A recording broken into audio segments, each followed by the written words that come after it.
everybody, welcome back to another episode of More Than a Title. I'm your host as usual, Jared Thomas, Chief Revenue Officer at Outside the Box Digital. And you know I've got my brother, my brethren, your favorite CEO's favorite CEO, Chatty-O, the CEO. What's good, baby? You already know the motto. If it ain't bright, it just ain't right. We in the building, baby. I'm excited. My guy, you went with the money green. I ain't you mad at already him. know that, man. You know what I mean? Went for money green for our special guest. I'm not mad. Isaiah come to talk money. I had to wear the color to reflect that, showing we serious about this. Love it. Well, you know, before we begin, y'all, you know we have a great episode lined up for you guys. First and foremost, shout out to all the subscribers, all the listeners, the followers. Thank you for the continued support, the kind words, the comments. We really appreciate you guys, and it's because of you we keep going and glowing and growing every week because of y'all. So we appreciate y'all from the bottom of our heart. And also, shout out to our exclusive distribution partners, their live podcast network. So if you're looking forward to more content, like More Than a Title, please download the app. Shout out to Angel, the entire team there. Make sure you support Black content, y'all. Let's go. That's the boss lady, and we can't forget our production team. Come on, man. Oh, yeah, and exclusive. Now we got a production team. The visuals are about to go crazy. Isaiah is about to go crazy. So we're doing virtual now. Isaiah, don't think Tubi. We're not going Tubi, y'all. Terminator, not Tubi. But we have a full production team with full capabilities on our team now, executive producing More Than a Title. So shout out to Real Block Pictures, man. We proud to partner with you guys. Let's do it, man. You guys are I love your freaking energy. Like, I gotta hang out with you guys more often. If let's do it. To get my energy up, I know who I'm calling. You have not seen nothing yet, Isaiah. You just getting warmed up. Your shoulders ain't start moving. Once your shoulders start moving, this is gonna be a lot of fun. Yeah. Absolutely, man. So for all the listeners, man, this special guest right here is an entrepreneur, a business coach who got to start in real estate. After starting a successful brokerage, he and his partner started a referral program that did really well. It was so successful that the company was listed as the 308th fastest growing company in the U.S. on the Inc. 500 list. After that, they switched gears. They turned the company to a digital marketing consulting business focused on helping realtors, loan officers, and small business owners grow and scale their businesses to 7 and 8 figures. And now mostly he spends his time building, partnering with businesses that complement his vision, helping real estate teams and small businesses grow. Also a proud husband and a father with a passion to give back to his local community and help people grow to reach their goals in life and in business. Let's please welcome our special guest, CEO of Isaiah Colton Co, Isaiah Colton. What's going on, man? Hey, baby, hold on. You got to get the horn. You got to get the horn, Isaiah. Yeah, there you go. I love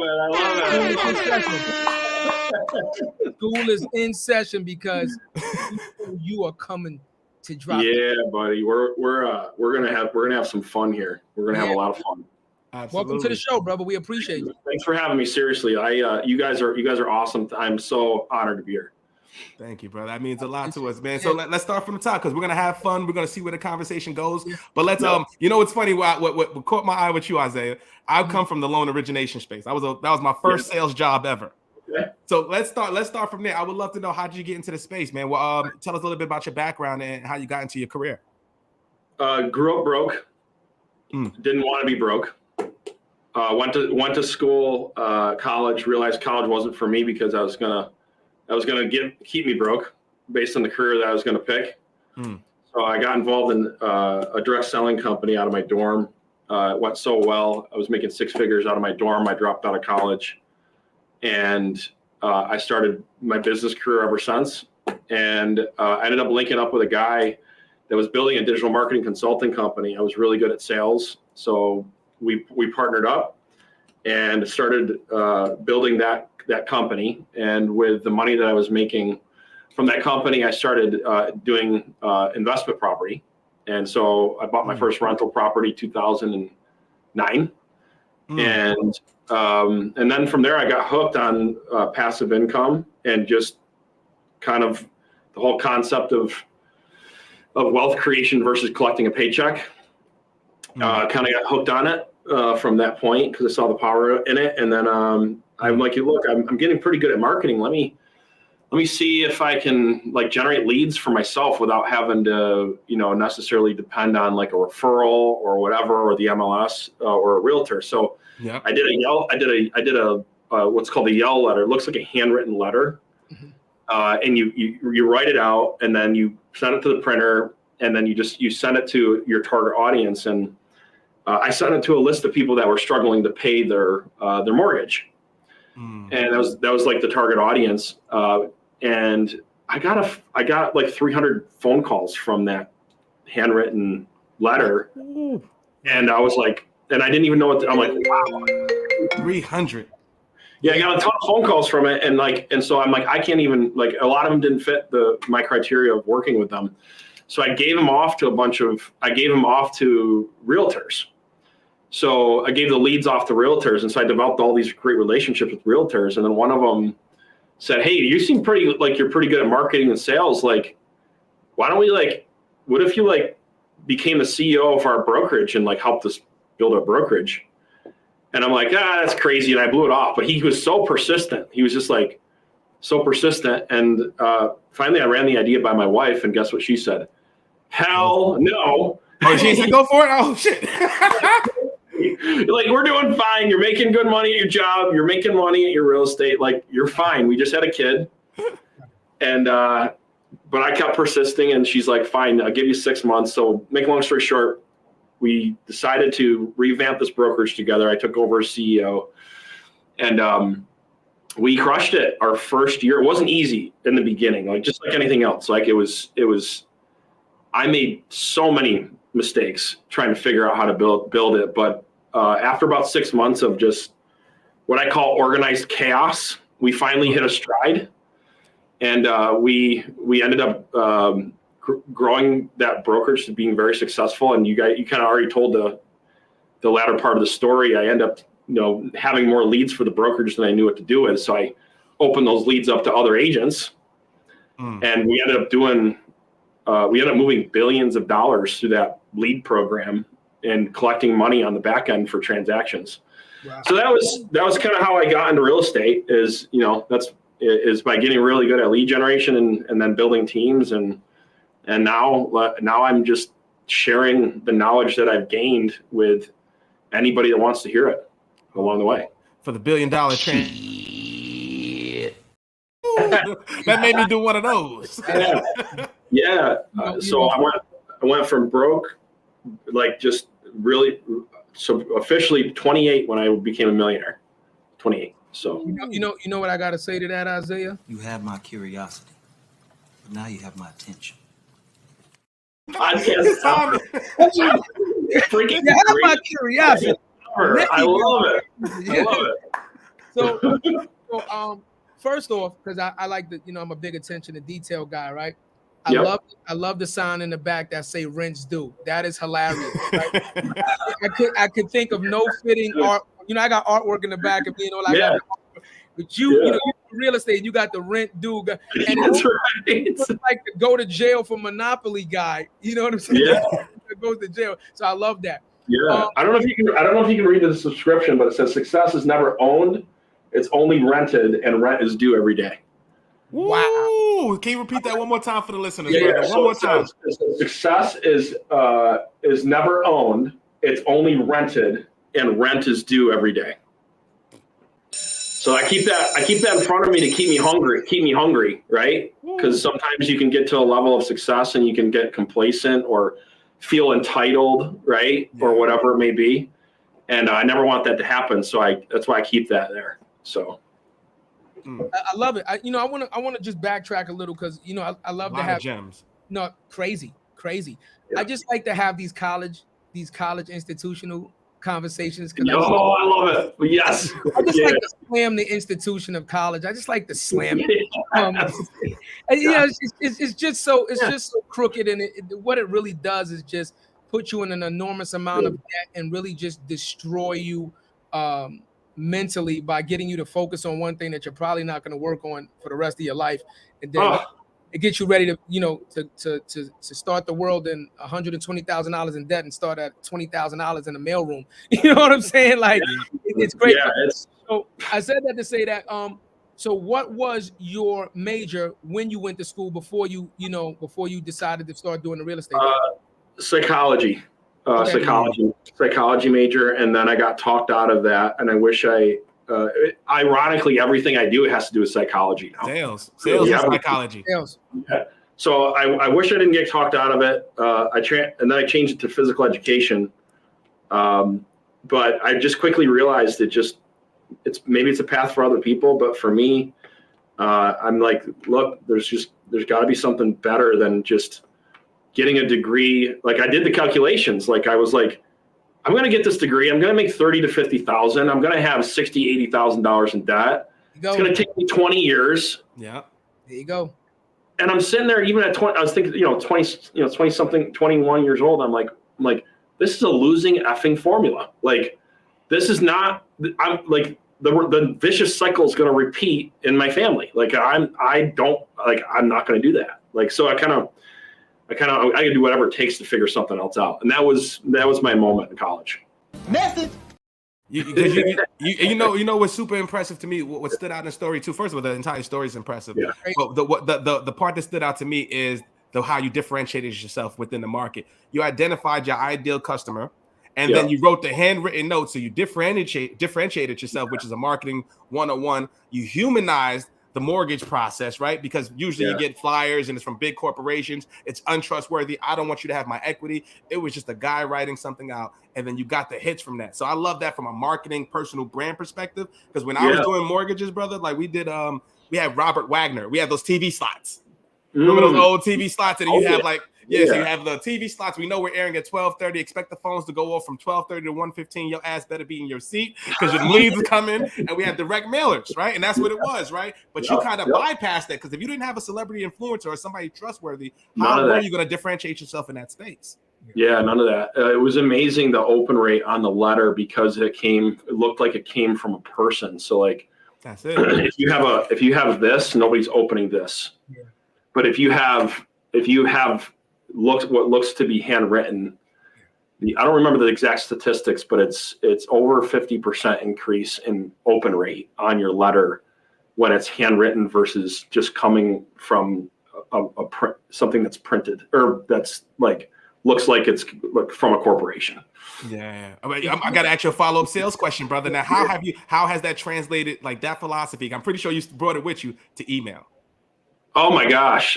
So here's email secrets 101. Okay. First one is you got to write your emails like you're communicating to a seventh grader. And the reason why is because number one, if it's long, drawn out, too professional, nobody's reading it. It's just a complete waste of time. A lot of people think, oh, email campaigns suck. No, you suck at email. So email doesn't suck. You suck at email. So, and like, the deal is you just need, but even one further step is you have to have a really catchy headline.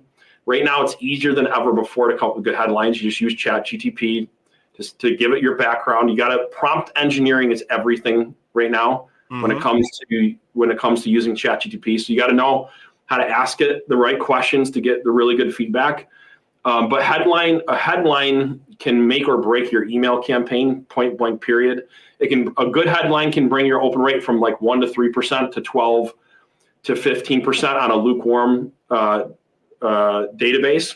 On a warm database, that could go up to 30, 40%, which is significant. So 1% when it comes to marketing is everything, by the way. Like percentages, even moving a small percent.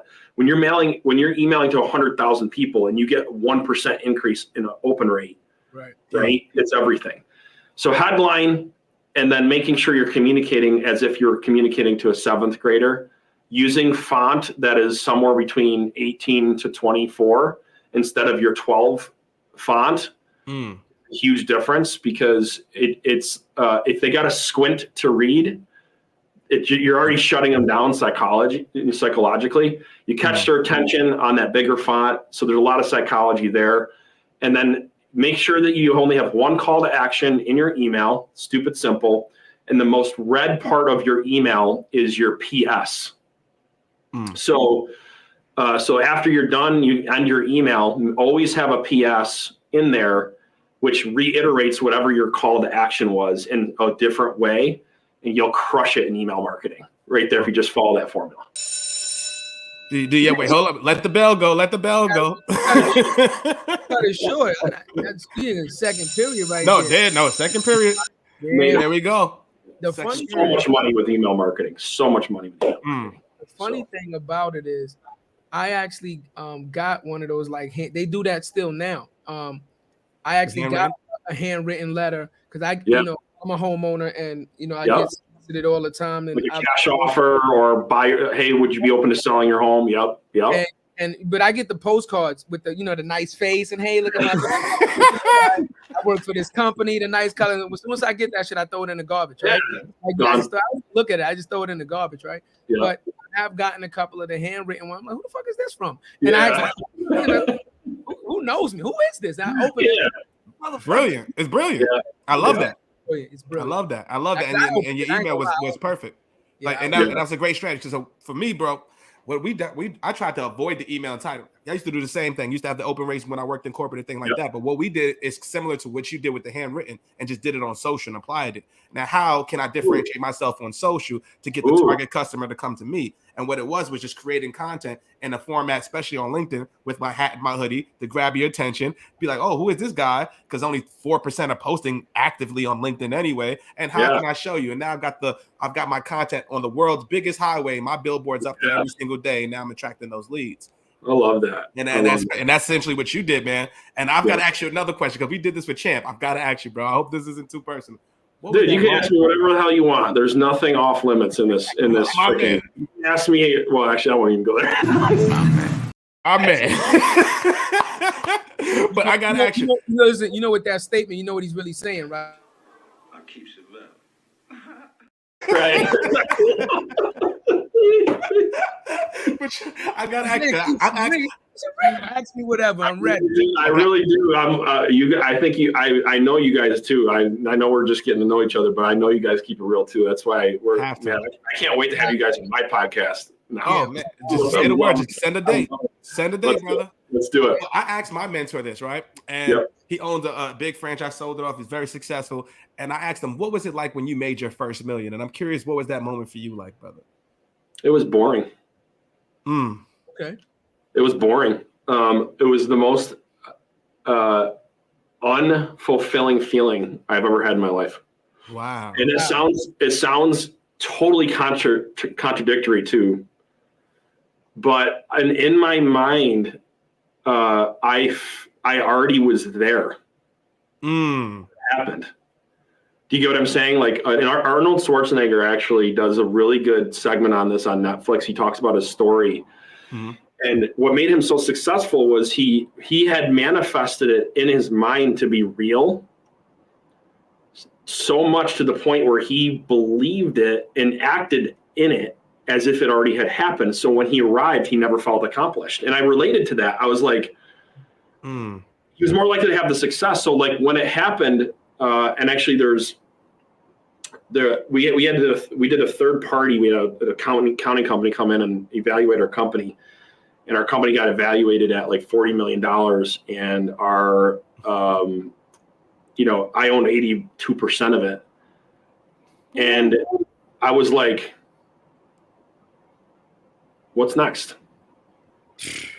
That's real. You know what's funny? I say not to cut you off. You know what's funny? My mentor said it was just a Tuesday. It's Tuesday. It was just a Tuesday. So for you to say that, and I'm like, hey, you're the second person I asked that. Yeah, it's good. Yeah. Let me jump in a little bit here. Here's the thing. That was crazy. Here's the thing. I like to play devil's advocate. I can understand it, right?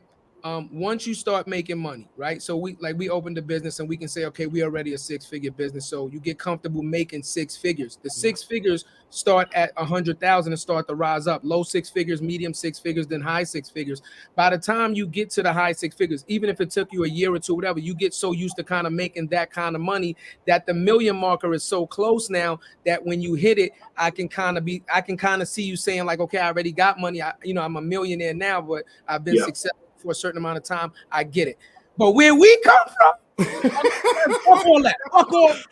I'm bouncing on them. I'm paying bells and shit. I'm bro. Look, I'm so glad you said that because one of my problems is I don't celebrate my wins enough. Okay. It's actually something. So something actually my wife and I started doing like 3 years ago now. To your point, because I'm like, why am I like, I got to slow down for a second and I got to enjoy the success. And so we actually have milestones now that whenever we're hitting stuff, like we party like crazy now. Like, Now you and talk. like, and everyone's like, dude, I like Isaiah, like, that's not you. You're this conservative country dude. Like, what are you doing? Like, and now they're like, I have 50 people over a house. I'm like Airbnb, like everyone's hanging out. We're going to Toronto to party. Then we're coming back. And then I'm getting on a webinar. They're like, this is not you. And I woke up one day and I was like, I gotta enjoy my life and have fun. Like, in the process, and I'll tell you what, it's more fulfilling now. So I'm glad you said that because so real. That's good to hear, brother. So much more fulfilling now. What my method is real simple, Isaiah. In the place that we come from, and I'm just going to keep it all the way 100 since you're keeping it 100. Yeah. I was raised. The adults actually had bets on me that I would not live to see 18. Like, wow, and that's a true story. True, he's not lying.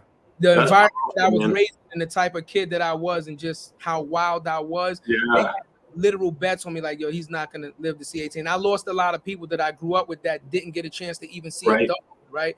So I say that, and then just looking at what's going on in the world today, right? Just the life be lifing, right? Let's just say life lifing.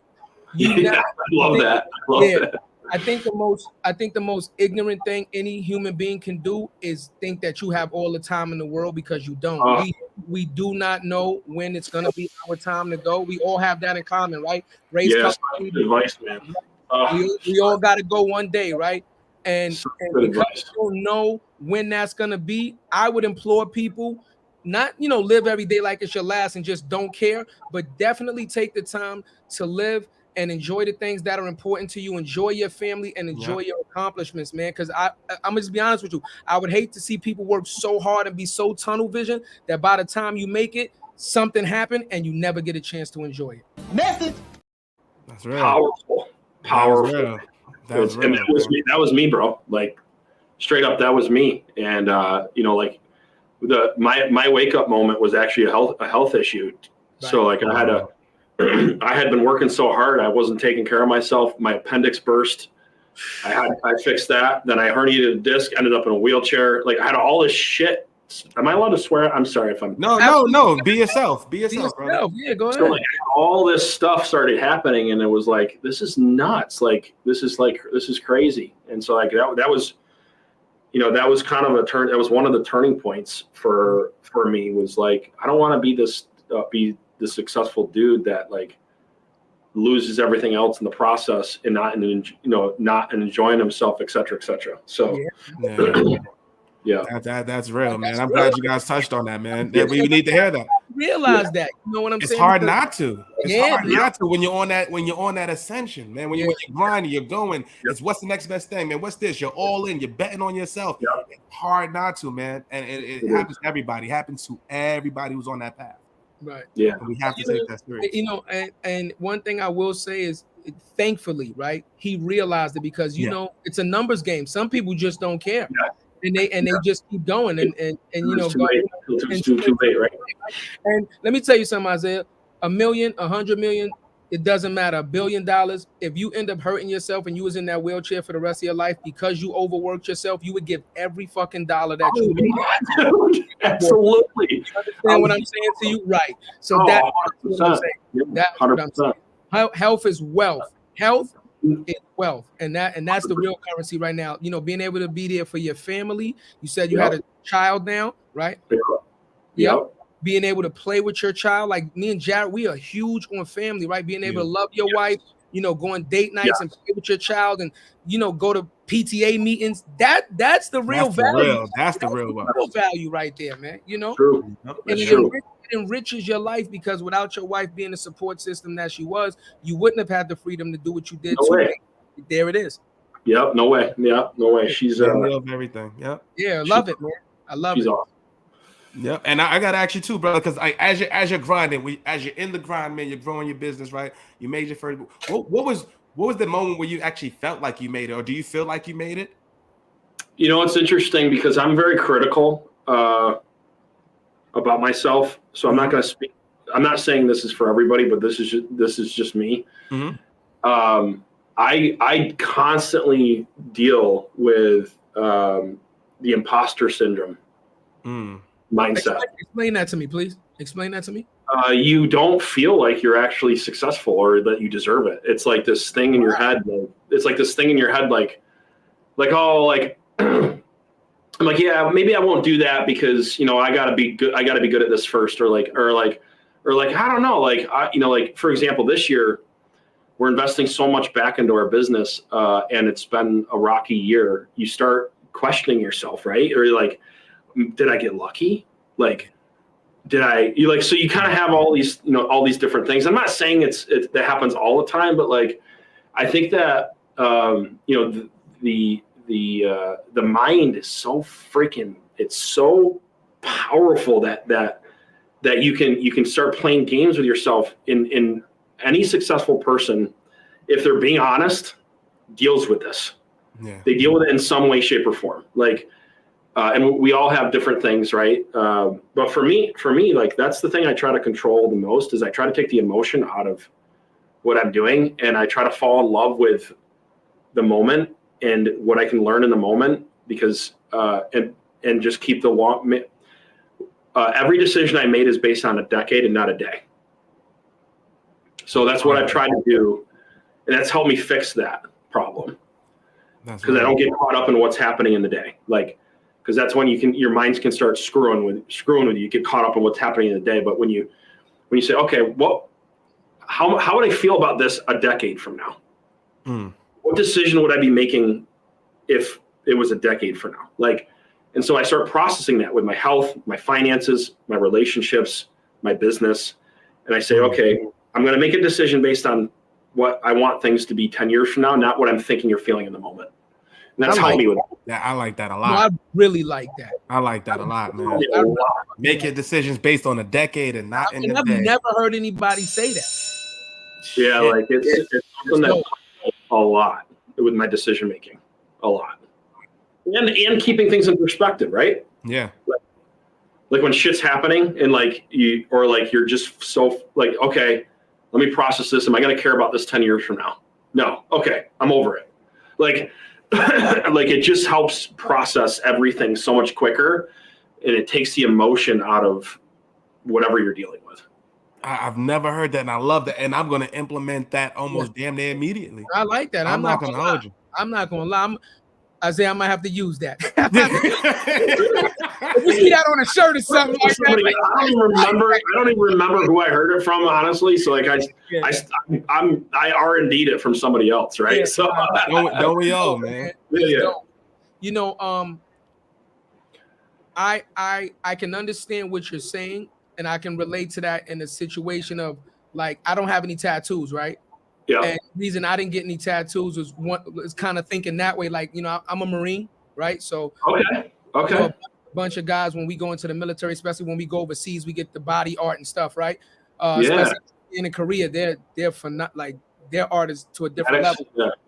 I just said to myself, when I get out, because I had a plan to get out, and I'm like, what, am I gonna like this? That's kind of how I thought about the time. Like, am I gonna like this shit when I'm 30? You know what I mean? Like a big bulldog with a fucking wire on me. Yeah, that's all faded out. Yeah, man. Yeah. Let me honest. And not only that, but Marines and a lot of military dudes get drunk and get tattoos. So you go for a fucking you go for Jaws and end up with Nemo.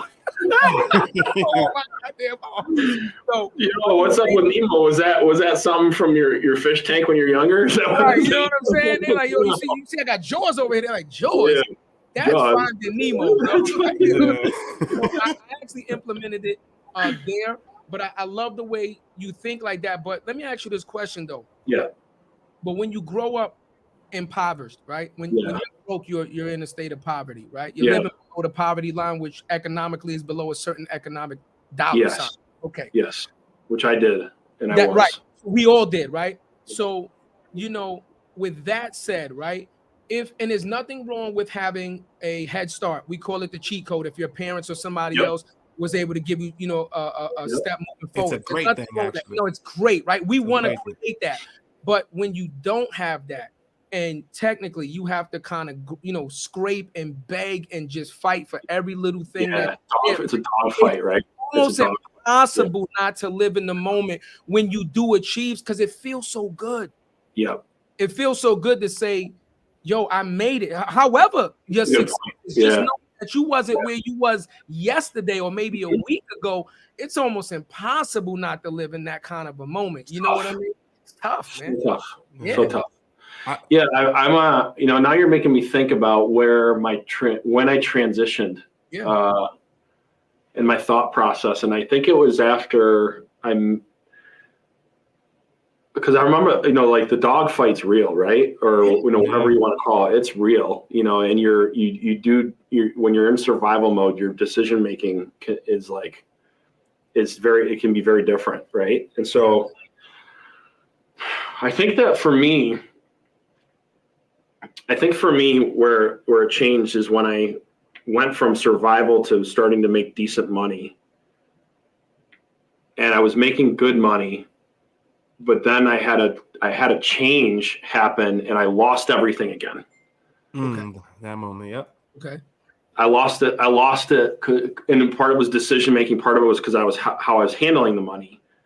And I had a guy who I was actually going to a gym. I had a guy who I became friends with at the gym. He was like one of those undercover secret millionaires that you would never know it. And we just started talking and chatting. And he's like asking me what's going on. And he's like, hey, could I give you some advice? And he kind of planted that seed. And at first I'm like, who are you? Like That's right. It's like, who are you? Who's this guy? Who's this guy? Who is this dude? He's like, oh, I actually own one of the largest building companies in the town. Right. Like home building companies. I'm like, oh, okay. Makes sense. So he's like, so like, you're telling me your situation, like fast forward, 20 years from now, like, what are you going to do to change it? And so he gave me the simple plan. It was a simple plan to build wealth. And I've read so many books on it, but this dude, like, he broke it down so simple. Can I share it with you? Hold on. You know what we got to do. You heard it first. Hearing more than the title. You're not going to hear it nowhere else. You're about to drop the jewels right now. Hey, yo. He ain't dropping the jewels, man. Hey, yo. You waiting for it. And literally, I'm hearing, and when I say this, I want to give everybody context since we're being real. This is, I went from making 6 figures to losing everything. My car's about to get repoed. Okay. My credit cards are all maxed out. I'm living in this old lady's house because I got too much pride to go back to my dad's house. Okay. And I was doing well for myself, but I just made some really stupid mistakes. I don't have time to get into that whole backstory, but I want to let everybody know where I was at. So so you have no excuses not to follow this formula, is what I'm telling everybody. Okay. So basically what he said is, he said to me, Isaiah, until you get into the habit of saving, most likely you'll never be a million. You'll never become wealthy until you get in the habit of saving. And I go, I can't save nothing. What are you talking about? I can't even. He's like, I don't care what it is. Like, you got to get in the habit of saving something. And so that was like the first step. And so he goes, pick a percentage of whatever money you have coming in, and refuse. And he said, Isaiah, why don't you pay yourself first? I don't get it. Like, why do you pay everybody else, but you don't pay yourself? Like, you're paying everybody else but yourself. So pay yourself first, and then pay everybody else. Yeah, but I have this, and this. Oh, you'll figure it out. Trust me. Like, you're a survivor. You'll figure it out. And so that was the first step. And I remember it was like $50 a week or $100 a week.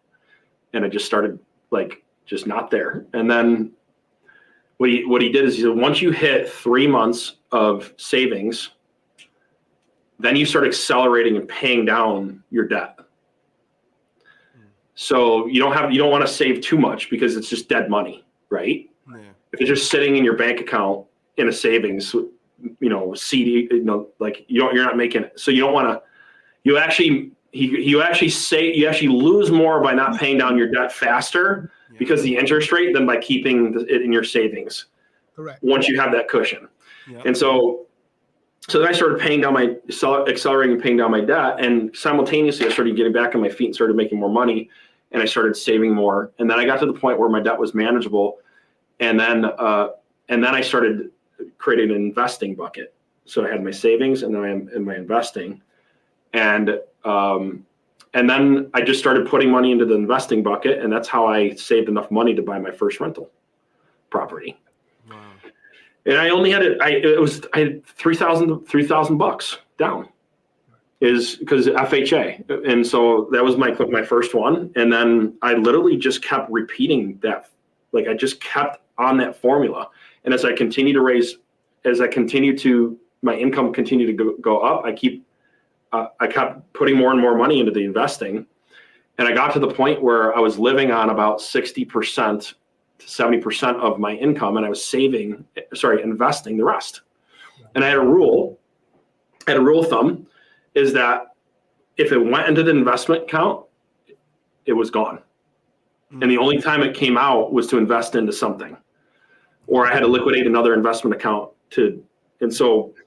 so while I had my job, one of the things that helped me leave my job and feel comfortable leaving my job is I already had like my rental properties in about $500,000 going from dead broke 7 years before. Right. Do you get what I'm saying? Sure. So and then I took that same formula and I did the same thing for the business. And a lot of people don't realize this because but however you treat your personal finances is most likely how you're going to treat your business finances. Ooh. So and I want to say that again, however you manage your personal finances, there's not something that's going to happen and somebody's going to wake up someday and all of a sudden you're going to manage your business finances any different. So I had to give you one of those. I was waiting for it. I was waiting for the right moment. I'm like, there it goes. There it goes. So that stuck with me. So when we made an investment into the brokerage, we followed the same principle. We had a certain amount of money that we saved up, and then we had a certain amount of money that we put in an investment bucket for the brokerage. Yeah. And we did our best to pay the brokerage first, even before we paid ourselves. Because this is what people don't remember about a business. You gotta live, right? So you gotta have that formula built in, but your business is your baby. You gotta feed it first. Like even before, like you want your own growth to happen. Because if you don't do that, you'll never have this long term over here. So that's what we did, and so we took the investment money that we saved with the brokerage over a couple of years, and that's how we started our broker leads program. So we just flipped the money into another opportunity, and that money then turned into in 2018-19 we did 15 million cash collected on about a $300,000-$400,000 flip into a new business. Wow. You guys get what I'm saying? But people ask me, we caught it. We caught it. Woo! But where did it start? It actually started when I was broke. Yeah.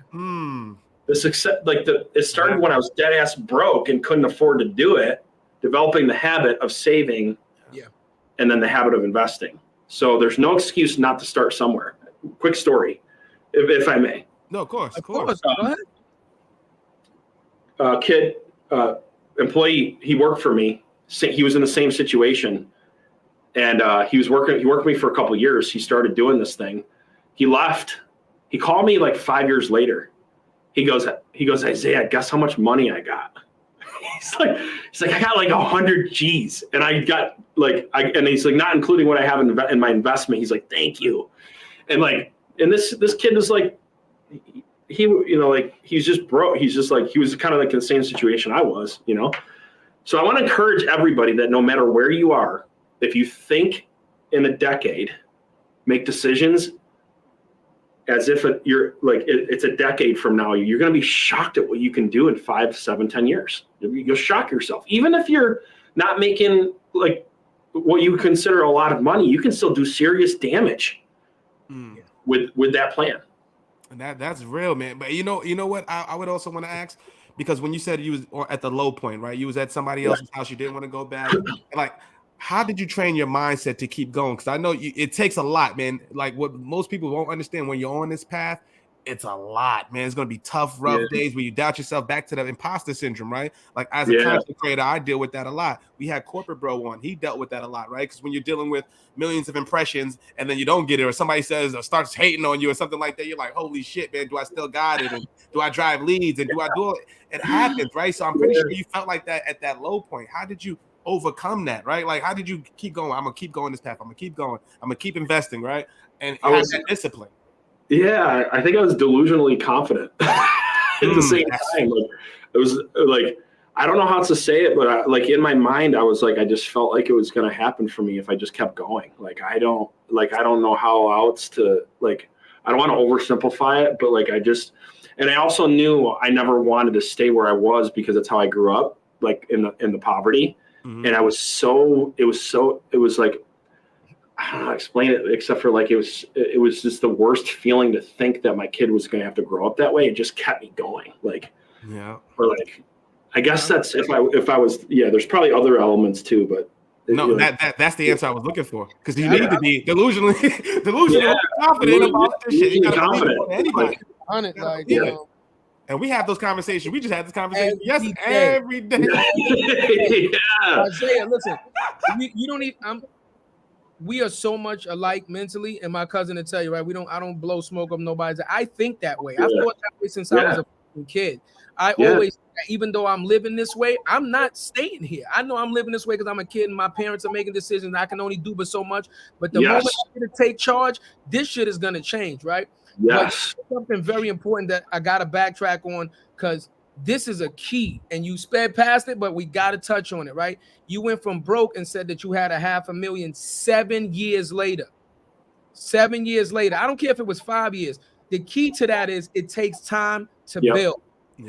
Right? This new generation Z or whatever you want to call it, I call them the instant gratification generation. Everything is, we got to have it now. I got to be rich now.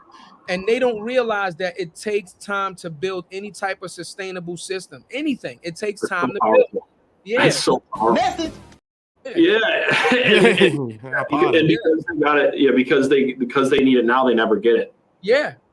But and that's what I'm saying, right? So me and my cousin talk about it, and he'll tell you, like, I treat the business the same way. When it comes to this money, we got to do it this with, we do this with the money.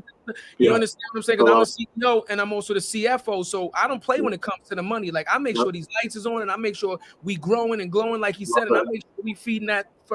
We've had this business open a full year and only took money out like one time.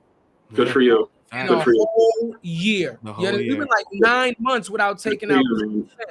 There's no doubt you guys are going to even crush it more than you're crushing it now with that mindset. But it was that mindset of, we have to grow this, right? Like, we're not creating something to use it. Like I tell everybody, a business is not your personal bank account. That's what I tell everybody. Just because you got a business, it's not your personal fucking bank account. It's so funny. People make money and they're like, shit, we got 70,000. No, the business has 70,000.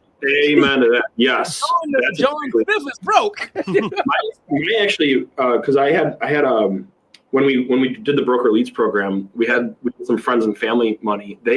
I was fortunate to have the majority of them have that mindset, but a couple of them didn't. So like, they'd get so pissed every year when we're like, no, we like outside of what we need to live, and like, no, like, no, like, until this thing can't grow anymore, what do you mean you want to take money out?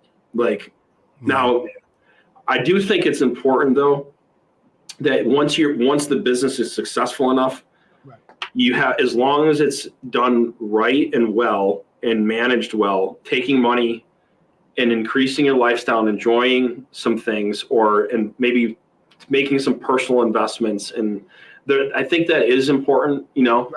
I think just most people do it backwards. They do it too soon. Agreed. And then what they do is, if the business turns, like right now, I'm going through a lot right now because we're making investments back into our business. And if we didn't have that long-term mindset, we probably wouldn't be able to do what we're needing to do right now, and be able to support the things we need, because this whole AI movement, right? everything that's happening, we're having to invest, and we're actually having a down year because of what's happening in our industry. Yeah. So it's like a double hit. But we're still going to be okay because we managed well when things were prosperous. Yeah. That's it. That's right. it. Oh man, I can't get to it quick enough. Message. Yeah. I can't get to it quick enough. It ties into the mindset of what he originally said, right? Yeah. Think about this decision 10, 15, 20 years later. I've lived my life like that. Like, coming up, we hustled, right? Because you gotta do. You gotta do what you gotta do, right?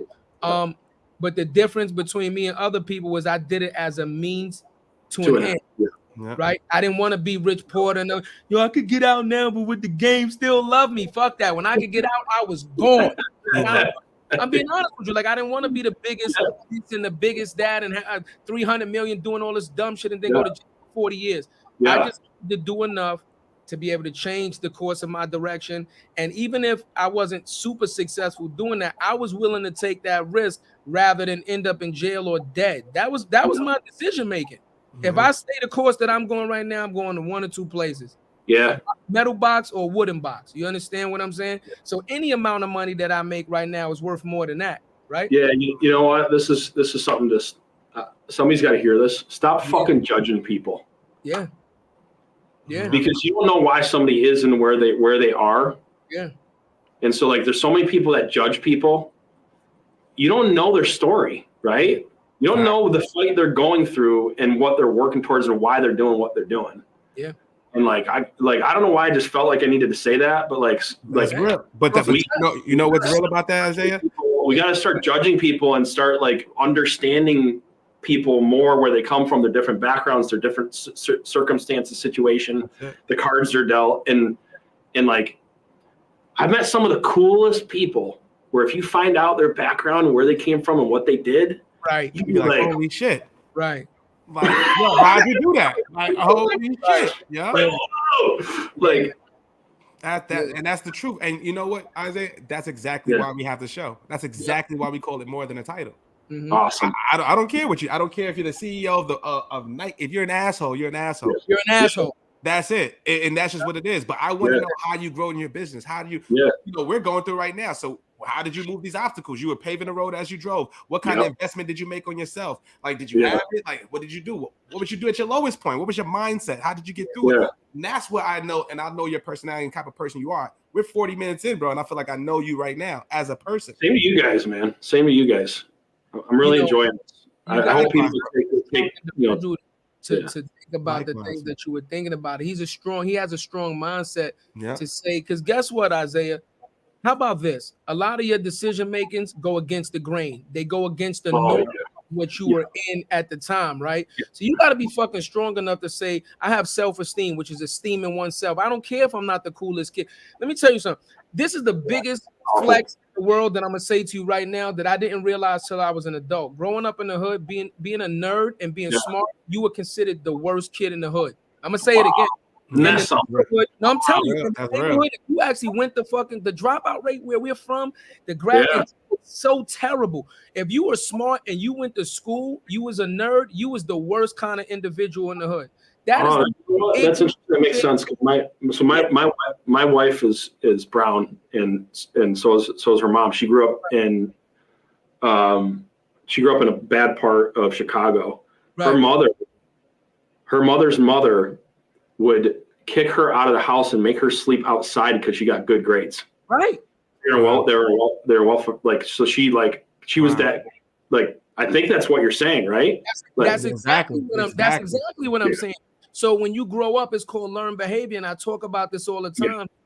You, even if you're not fitting in 100%, right? If nobody in my hood is going to school, 99% of the time, eventually I'm gonna stop going to school, right? If everybody's saying being smart is stupid, then eventually I'm not gonna take a love or interest into education. It wasn't until I got educated and got out that I was like, y'all the dumbest. This is the stupidest shit ever.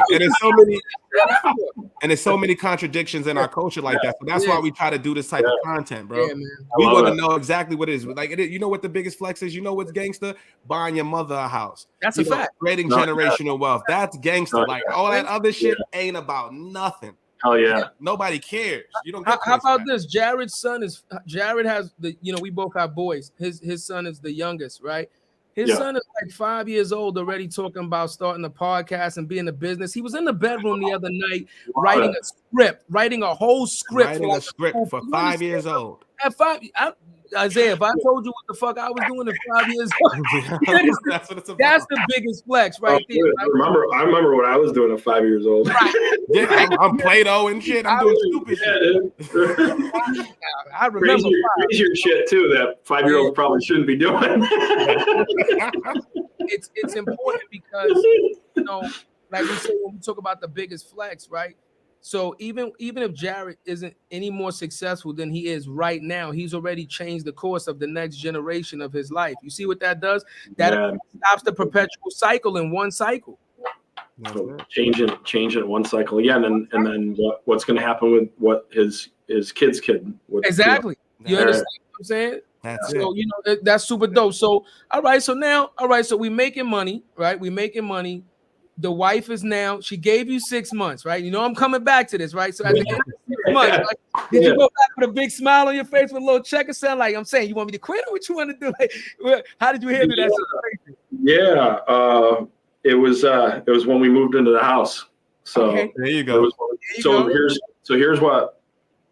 So part of what happened is one of the rehabs that originally I was like, this is before I started the business and the whole 6 month thing started, but we actually committed to moving out of our like beautiful home into an apartment. That's how committed she was.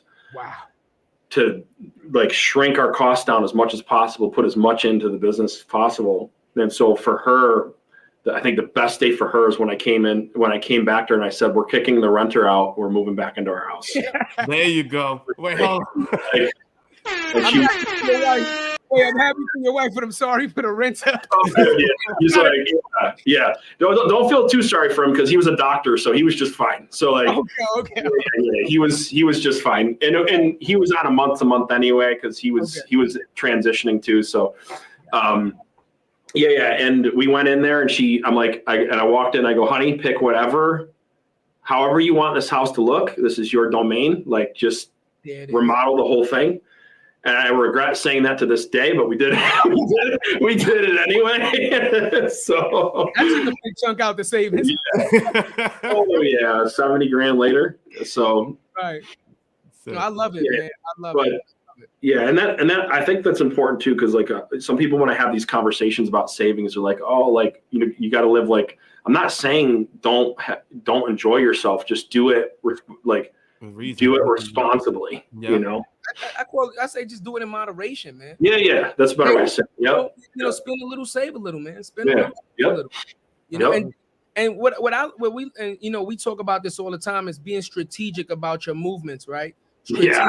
Right. So again, people don't know your story, Isaiah. They don't know what it took for you to get to whatever point. They just see whenever they see the accomplishment, they see you in that moment. And like you say, they judge you in that moment, or if they feel like you deserve it. Different, right? No matter where you are, whether you're rich or poor, there's always a judgment, right? 20 years or something. You know what I mean? Like you could have planned this shit 20 years ago. Like you said, I made this decision to buy this house 15 years ago and saved. You don't know none of that. You know what I mean? Exactly. Don't know the backstory. But I'm also curious too, like what advice would you give to business owners right now? Like, or can you walk us through what was the toughest moment in your business after you were successful and how you overcame that? So man, there's probably top three really tough moments. One of them was early on in the first year and a half. I took money out of the brokerage to do a rehab project, a big commercial project. Yeah. And this guy actually was a scam artist. So he would go town to town saying that he had a job on the commercial, but he couldn't afford to pay for all the stuff up front. And so he'd give you a really good appealing deal and give him, it was kind of like a hard money type of loan, whatever. And he was so intricate with it. He'd pull up the blueprints, like, this is the blueprint, this is this and this. So he manufactured the whole thing. So he gave him money, and then he'd leave town. Wow. So he'd like find these things, and he was like a professional at it. And so anyway, that really hurt. And it was a tough moment for us. And so, Gary V, what I appreciate about Gary V, he said something, he's a big social media guy, obviously, right? Yeah. Yeah. What I love what he said, he goes, in a downturn or when things are not happening, he's like, I'm all in on social media. You got to do that. He goes, but it's all about demand generation.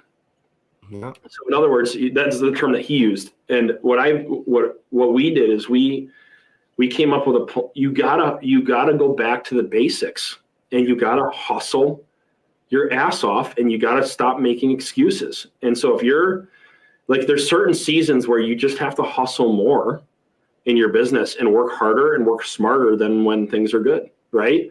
And so with that though, you gotta work smart. So I have a formula that I follow in downtimes. And this is the formula. It's, you have to look at the people that you're surrounding yourself with. You have to look at the process that you're using to execute or achieve whatever you're trying to achieve. And you have to look at the tools, like the tools that you're using to actually execute against the process. And if you're not achieving what you want to achieve, assuming that you actually have good work ethic, yeah. It's usually one of those three things. So any business owner that, if you're struggling right now, the struggle is usually because people, that could be skill sets, that could be attitude, that could be activities. Okay. It's the people. Yeah.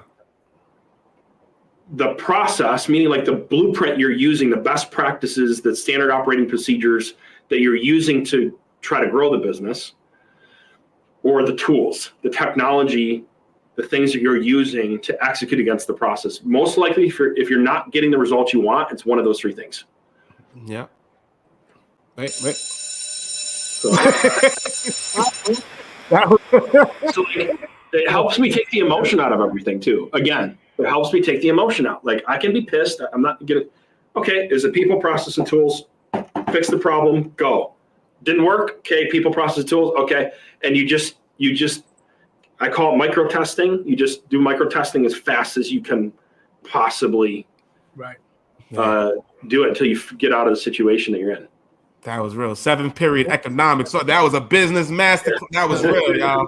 Come on, man. That was dope. You know what we're going to touch back on, because we Jared, you know this, because we asked a lot of our guests this, and he just said it. So when you gave up that money and you technically was in that bad place, right? We asked all our guests, like, was there ever a point where you was like, nah, fuck this, I'm done? Like, you understand? Because there's only so many failures that each person can take. Everybody's limit is different. Yeah, we had I literally went into my car and I was screaming at the top of my lungs. Right. And there was other things going on with employees, because when you're in a startup phase, like, there's so much stuff that goes on in your first couple of years, right? You're like trying to find the right people. You're like, people, process, tools. You're trying to work it all. Always a fire. There's always a fire, right? And so like I go in my car, I'm screaming my lungs out, and actually he's still with me today. He's my partner now. Then he was an employee. He goes, dude, like, are you okay? He goes, I'm fucking done. Like, and for those words to come out of my mouth, and it's like, you were done. I was so close to being. I felt like I was in that moment. I felt like I was done. I'm like, I could go make X amount of money at doing this, and like, what the fuck? Why am I doing like? And he goes, dude, like, let me ask you, have you overcome worse? And I go, yeah. He goes, we'll figure it out. That's it. And I'm like, you motherfucker. He's a prophet.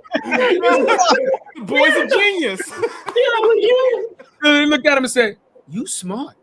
And this is my onboarding guy. He's the guy that's onboarding clients. Like, but we were friends. He had that spirit. He just knew how to read people, right? So like, and that I'm like, you know what, you're right. Like, and so you just keep going, and it took us probably 6 months to get out of it, but we got out of it. We figured it out, and then it's interesting because not only do those moments make or break you, but they actually make you better. Say it one more time. Those moments don't wait. Those one more moments time. Make or break you, but they often they actually make you better. Woo! So like that's it. And that's what happened. We got fucking better. We got like viciously like we got amazing at execution. Like we got so good at execution that our competition couldn't even touch us now. Because we learned we could do so much with so little. That's the key. If we had great execution. I think it's finding your foothold, like your niche, like how you know how to do something, right? That's it. Yeah, it's like you know how to do something, right? And it's like I know I'm fucking good at this, right? Yeah. But it's figuring out how to make it work, right? And then once you make this fucking thing work, like almost like perfect example, right? And we talk about success is based on failure, right? You gotta listen, people. I say it 100 times, right? Like success is only based on how many times you failed. If you got it right the first time, you have nothing to base it off of. If nobody failed, then nobody's successful because everybody does the same fucking thing. So stand like wake up, right? Yes, you were successful because you failed, and because when you failed, you didn't quit, right? You doubled down and you said, we still gonna go for it. And you had the faith in your abilities, and you had a good, and once again, a support system, because that guy coming to talk to you was a support system, right? Yeah, absolutely. People all the time. I say, I hate that solo success shit. I did it on my own. I didn't have no help. It was a motherfucking lie. It's bullshit. It takes a village, y'all. It takes a village, bro. And I tell people, like, even if look how much we've learned from you already, right? You dropped 3, 4, 5 gems from us already, right? You didn't give us any monetary money, right? You didn't give us a job or increase us economically right now. The ROI, you can't produce what you gave us in ROI form, right? Right. Just this conversation that we took 1 or 2 gems, if we implement that and change what we're doing today and go to the moon, then you help change that. In a simple conversation. Yeah, that's really powerful. It is, man. Going back to a gem of a niche, it's funny because when you go through those times, you have to get focused and you have to do what's most important. And oftentimes you're in the situation because you got unfocused. And the niche thing actually is what saved us. We found a niche that was a gem right there. We found a niche and we just exploited that niche in the like to the hilt, and we were able to grow so much faster because of that focus. It's the rifle versus the shotgun. The rifle versus the shotgun, and it's funny. And that he just dropped it. It's just what the fuck. I'm up to like 7. I lost count. I'm like 7, 8 gems. There's a lot of gems, y'all. There's another. We doing overtime, y'all. I'm gonna let him slide because he said he wanted to say he took a physical education. He was gonna be a gym teacher. Yeah, that's right. If you listen to him when he said from philosophy, he said physical education. He's gonna be the 6th grade gym teacher with the tear off pants. PS 138. The coach, the basketball coach. What the is wrong with this guy? Am I kidding me or what? Millionaire, he was always gonna be the volleyball coach. The dodgeball regional champ. Hey, I got the trophies. That's all the trophies. And bro, I've got to ask you. Oh, dude, that is hilarious, bro. That's awesome. Oh man. So, matter of fact, because you, I can't even think of that. I'm literally crying. That is hilarious. Oh, bro. Man. Kick the ball, Johnny. Kick the ball. Thank God I didn't do that. So, man, let's we talked about what you overcame. We talked about what you overcame, man. I would love to know what were one of the coolest moments that you experienced being successful, where it was like, man, I'm like, mama, I made it. Thank God I wasn't the physical gym teacher. Thank God I went this route. What was that one moment for you that you knew that you made the right decision? I think for me, it's seeing my wife live and be how she wants to be is what I get the most fulfillment out of. So we are, for our 10-year anniversary, we did what's called a Viking cruise.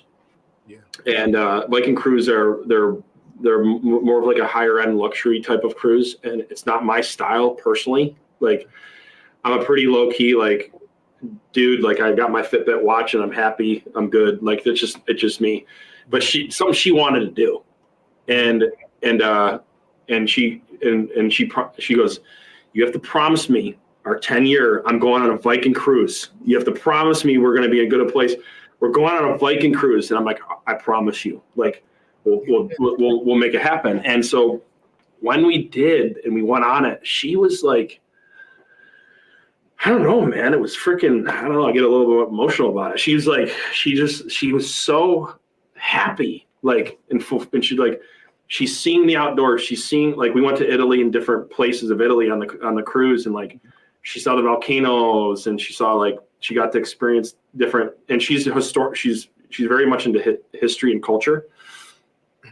She was just so happy. So I think that for me, that's the best feeling for me personally. I think the second best feeling is all the doubters and the haters. Yeah.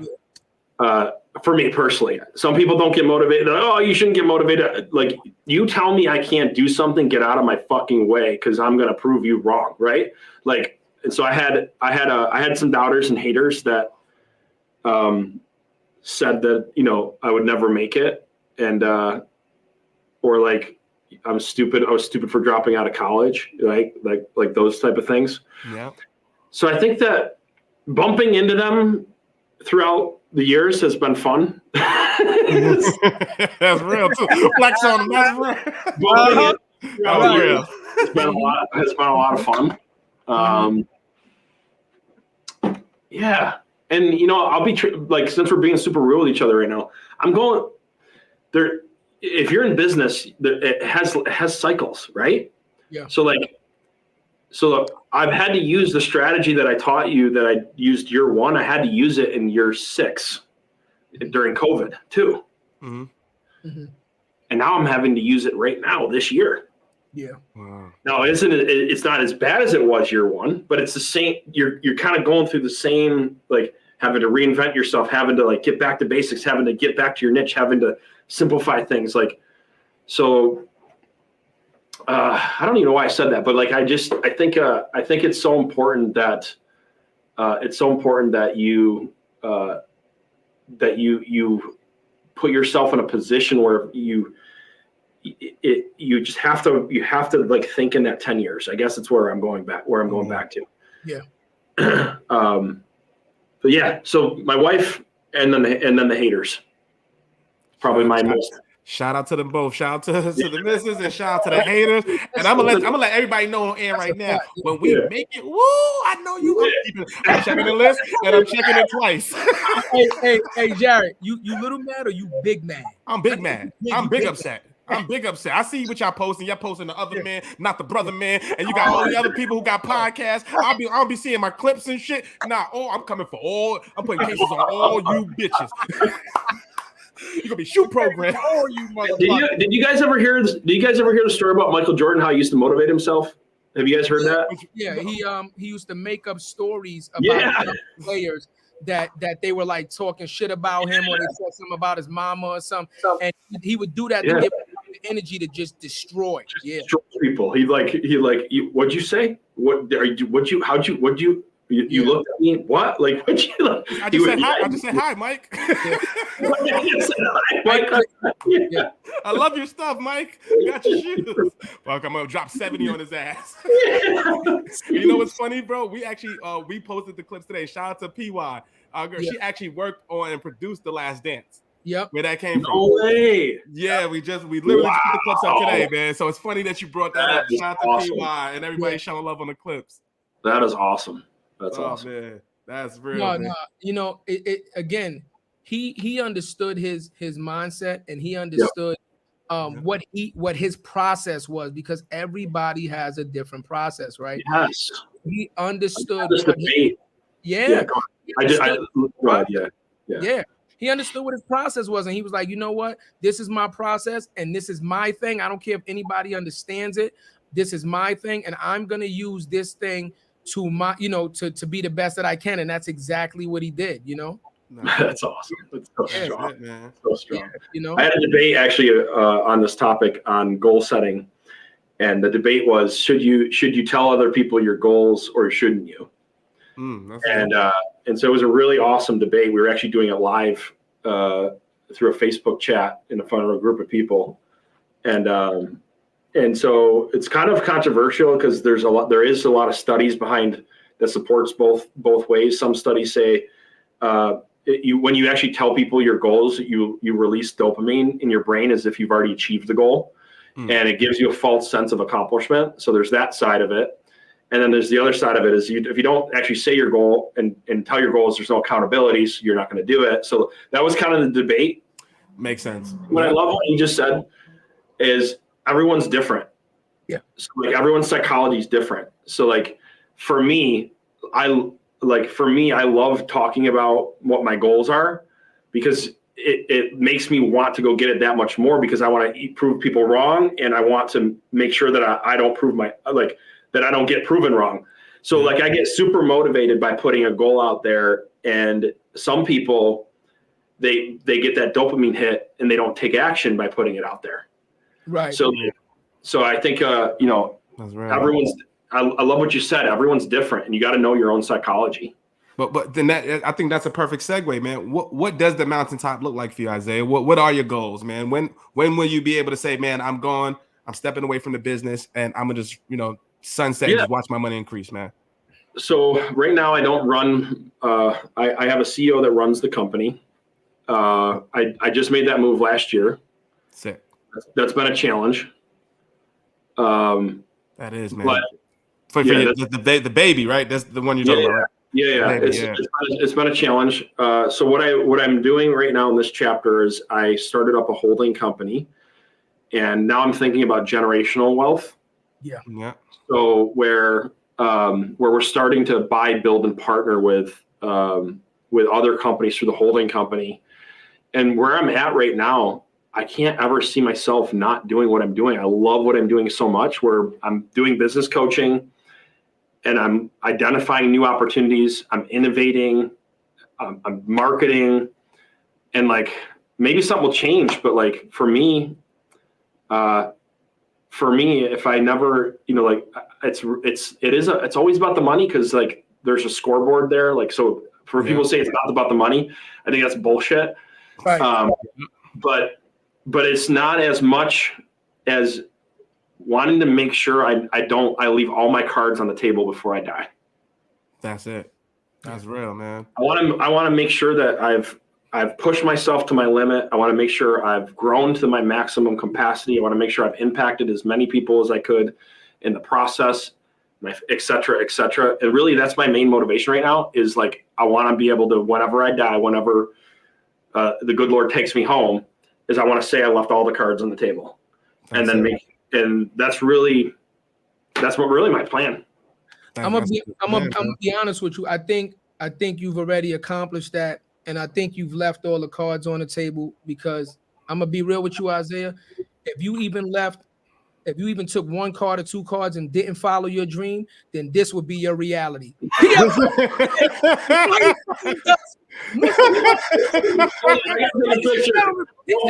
put that down. Put that back up. This is hilarious. Oh my God. I've gone too far. Not with the mighty duck, the StreamYard duck. I couldn't let him get away with it. That is hilarious. How did you know that? I'm sorry, I couldn't let you get away with it. I'm sorry. Oh, bro, that's cool. I'm actually gonna do a paid Facebook ad, and then I'm gonna actually turn that into something awesome. Yo, please. Listen, if you would have a 20-year goal, that would have been you. Yeah, bro. You gave me the best marketing idea ever. I'm gonna actually do like a what path shall you choose? Yeah. Marketing piece, right? So, man, that's crazy. I got a serious question for you, Isaiah. Yeah. I think this is super important, and you're giving away so many gems. When you were transitioning from doing the philosophy, and then you started doing a little construction, and then somebody said marketing, and you started to do these different things, right? Yeah. Essentially, you're doing what we call on-the-job training. Yeah. You're learning on the job, like you're an apprentice, right? Which is another reason why I champion internships and apprenticeships for college. Yes. Even if you're in the same field, you learn all this book shit, then come to the job. Like just so you know, my 9 to 5 is construction, right? I've been doing construction 22 years. I started out union laborer, worked my way up to shop steward, foreman, general foreman. Right now, I'm a year and a half shy of my engineering and construction management degree. That's great. Yeah, and I'm a safety manager on the job. So I've worked my way up through the ranks, right? And I love it when I see, brand new supers and stuff come straight from college and they got the blueprint. They're like, yeah, we're going to do it like that. And I'm like, yeah, it doesn't work that way. And they're like, yeah, but the plan's saying, I'm like, yeah, but the okay, good luck. Yeah, good luck. Like the building is not built that way. Like, do you understand human error versus the computer? Like, it's not built that way. It has to change. And they're like, wait, it can't change. The ceiling is too, like, you know what I mean? I just how do you feel about apprenticeships and on-the-job training? It's 2-part questions. How do you feel about it? And 2, do you yourself do like an internship or like, give other, people that might want to do what you do an opportunity to come and like intern for you? Yeah, great. So I think that it's one of the most underutilized tools to figure out what you want to use in your life that's promoted. Right. I think I agree with you. I'm a huge advocate of internship or career academies or, things that were, it's interesting, like things that in high school were kind of like looked down upon. Like we had a system called BOCES in our school where people could go figure out a trade and see if they like doing a trade. And you were looked at like an other if you did that. But though it's interesting because you look at a lot of those people that did those, they found careers better, faster, and had less debt than the ones that went to, so I think it's so important to do a trade and to do internships. And then also we don't have like a formal internship program, but anytime that somebody reaches out to me and they want to learn something or they want to do something, I try to make time for them. So recently I had this guy, he's 27-year-old guy. He was working for a startup company. He had a horrible experience with that startup company. The owner ripped him off, made him all these promises, et cetera, et cetera. And so through a contact, he wanted to like intern or interview other small business owners to see like what the difference was. Yep. And I'll tell you what, he asked me some really tough questions, like really, really powerful questions that I wish could be translated into a podcast because it captured the good and the bad of startup. And how you need to treat people, expectations. Yeah. And I think he got a lot out of it. We're gonna see, but last I heard, he was with another startup. He chose not to go back into corporate. He went to another startup and he's loving it and he's doing well with it, which is important to me because like he had an entrepreneur spirit, but he wasn't quite ready to become that entrepreneur, but he wanted to work for one in that environment. You get what I'm saying? So, but yeah, that's probably, I think someday one of my dreams is to offer a free sales academy. Here we go. Yeah. A free sales academy for anybody that wants to take it. That's kind of on my project list is to offer a free sales and marketing academy. So let's put it out there right now, Isaiah. We're going to do one together. We're going to do a webinar. Yep. We're going to put it up on LinkedIn. We're going to do a sales and marketing masterclass. You, I, and Chad for about an hour. We'll select about 4 or 5 topics. We'll make it happen, because where we want to shift this show, man, is where we actually, with somebody like yourself, where we can actually get people who want to intern, be in your space, and we can vet them out and make sure they get an opportunity out of this, because this is what we really want ultimately. I love that, guys. Get those gems. Awesome. I would love to do that. Yeah, that's the goal. So Isaiah, so just to give you a plan of ours, right? So here, podcast, we're growing, right? And we're accepting clients and we're accepting guests and we're grateful, right? But be clear, the moment we get to a cruising altitude, you're not going to be able to come on the show unless you're giving back right on the show. I love it, dude. Yeah. That is freaking awesome. Nobody's doing it. That's an awesome vision. And when we say give back, it doesn't mean like you have to hire somebody, but at least, put an email so somebody could apply, so that now they have at least access to you, right? Right. Or set up a webinar where they could call in, like you said, just here's I give you 10 minutes, man. Ask any questions, come on live and get some of this free knowledge, because education, even though I don't believe in the way the college system is set up, but education is crucial to the development of what a person does with the decisions that they make. So that true. would change your life. So true. Yeah. Yes, so true. I love it. I'm in. Let me know. I'm in. And the bro asked, how old are you, Isaiah? 40. I just turned 40. Okay. Yeah. So one more question for you, Isaiah, and this is a business question, right? Because I think a lot of these people need to understand this too, right? Can you explain to the people the difference, right? Especially when real estate, let's talk real estate, right? With the differences between investing your own money and then having skin in the game, but using other people's money to buy an investment property, right? Can you explain to them a little bit of the differences of that? Because we know it, but sometimes people get confused on that. Can you and then kind of get bits on that? Yeah, definitely. There's a lot of ways. Here's the thing when it comes to whatever you want to achieve. Right. There's a lot of people, whether you're buying a business, whether you're doing a real estate investment. There's so many ways to make that goal happen if you're willing to look and learn how to do it. Most people think, I need X amount of money to ever even think about doing this, so they never think about it.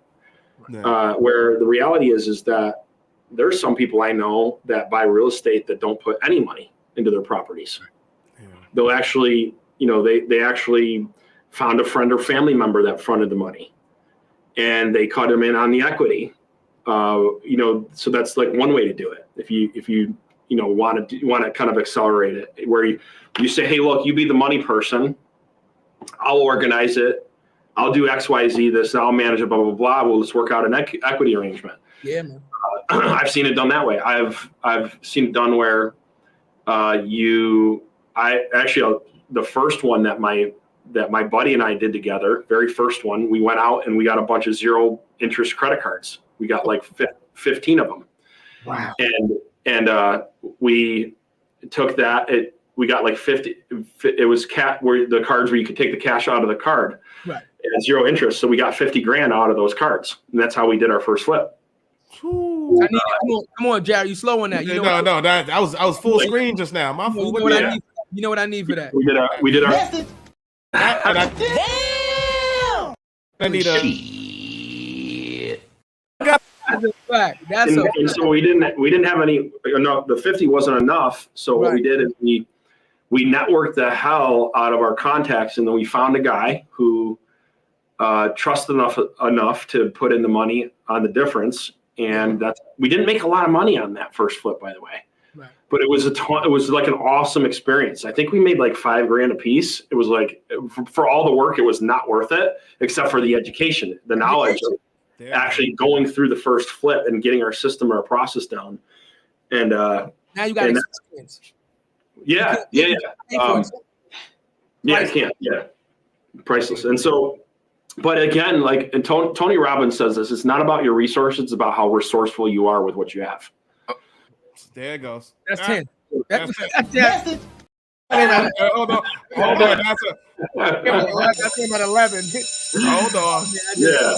So that classes, y'all. That taught me that lesson. Like literally, we had no money, and we got I had shit credit. He had good credit. But I was willing to do more work because he had a full-time job. And we just found a way we just worked out a deal and got the money. And like, it wasn't any of our own money. None of it was our own money. None of it was our own money. Wow. So I love it, man. I love that, man. And then also another question too. When do you think prices of homes will fall back to earth? Yeah. Never. Yeah. Wow. Never. I wasn't expecting never, but damn, why you say that? I mean, it's the price of inflation, it's the cost of living. Yeah. I haven't seen cost of living.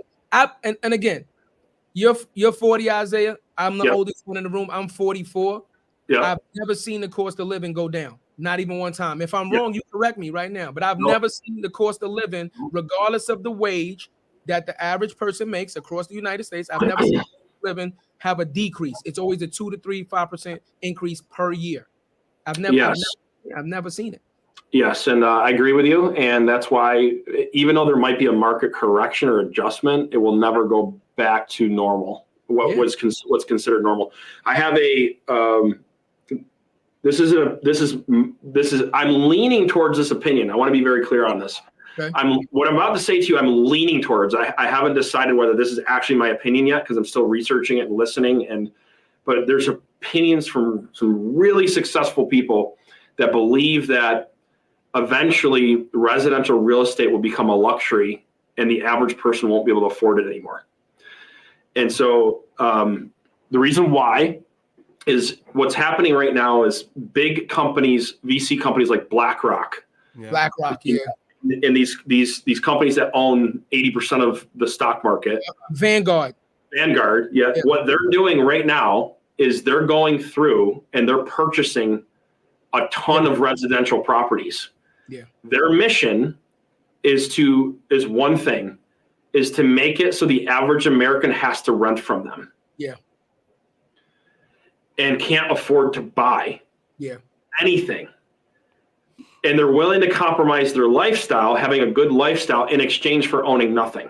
Yeah. So that's what's happening in the background.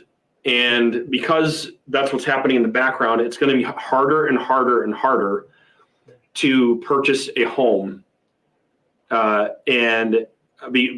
of that, you get to the point where the cost of living outpaces what people are making, and the cost of a home is even exceeding that pace. Yeah. So again, not my official opinion yet, but that's what I'm leaning towards. That being my opinion is that eventually someday it will be almost unaffordable for the average American to buy a house. And I'm glad you said that because I did my research on that. They're saying by 2030, I believe that the projected time is 2030.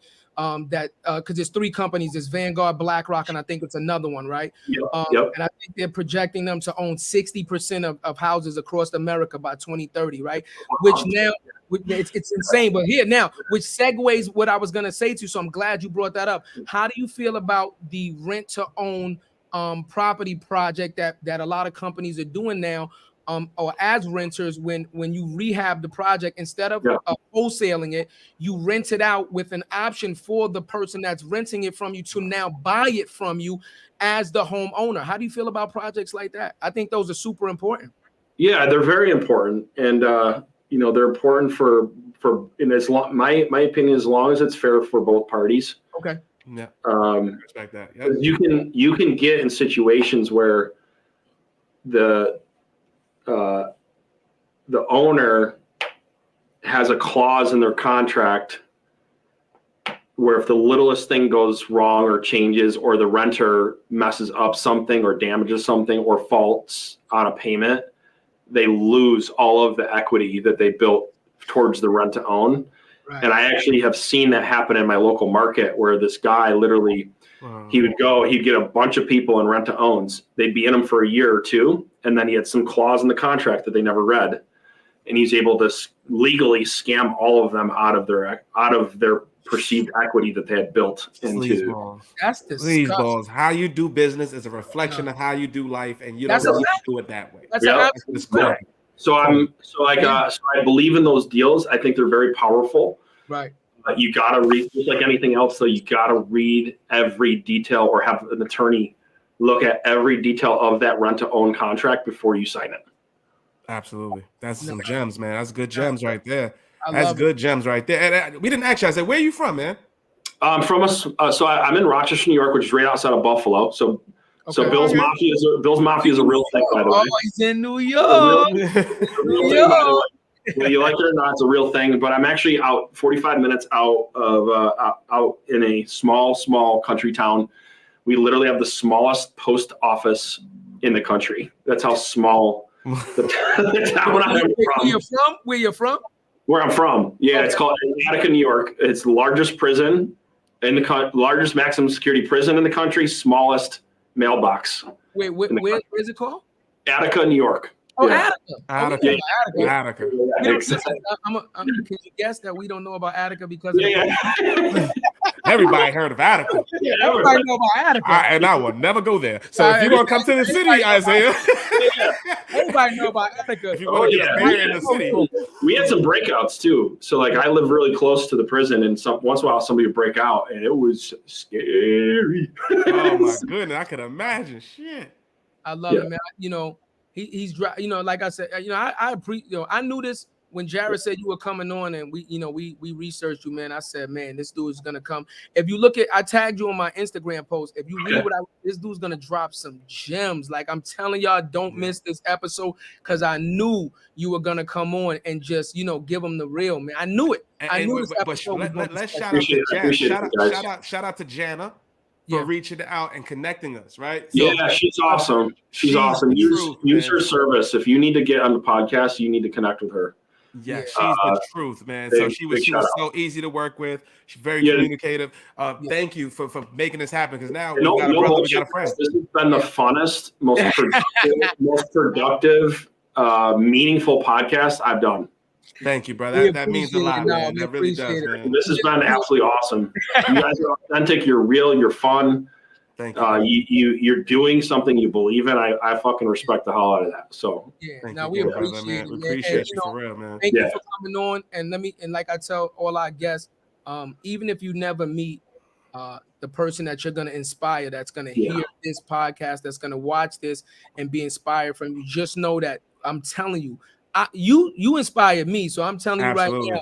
I'm telling you right now that there's people that you're gonna change their lives. Information that you have just given in this last hour and a half, and you're going to start a domino effect of people that's going to change the course of their family's trajectory, man. So we appreciate you for coming on. And I mean that means a lot, but I wouldn't have this opportunity for you guys too if it wasn't for you. So thank you, and you guys are doing the same thing. So let the people know where they can find you at, Isaiah. Let them know where they can find you. Just go to IsaiahColton.com, IsaiahColton.com, and I got some awesome resources there. I got a free, it's called the Sales Acceleration Blueprint. It maps out how to go from 0 to 7 figures in 12 months in the blueprint. It's a free download. So some other cool things, you can just go there and check me out. Yeah, so what we're going to do, Isaiah, we're going to link up with you. We're going to put our numbers. You have an iPhone? I actually have an iPhone and an Android, but I'll give you my main number. Yeah, you're the first person. I'm a man of my own heart because I got an iPhone and Android too. So a lot of people.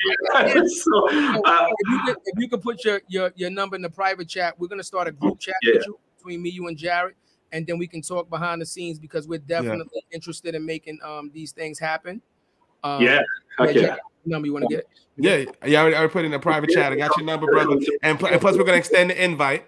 Yeah. So anytime you're in the city, please let us know if you're in the city, man. Hell yeah, bro. We'll go get some beers. We'll go get something. I'm probably gonna be there a month. I'm gonna be calling you up. We're gonna have some fun. Let's make some bread, brother. Let's do it, man. So thank you again, brother. It's an honor. You have an invite anytime you want. Thank you to everybody in the comments and chat. Thank you for the YouTube, the LinkedIn, the Facebook family. We appreciate y'all. Next week, y'all, we got 2 great guests. We got Nan was Napoleon from the hit show Money and Violence. And then on Thursday, we got Gaetano Donardi, one of the top B2B marketers in the space, coming through on Thursday. That's my guy. And we're going to make it happen, y'all. So we'll see you. Wait. Don't cut it off.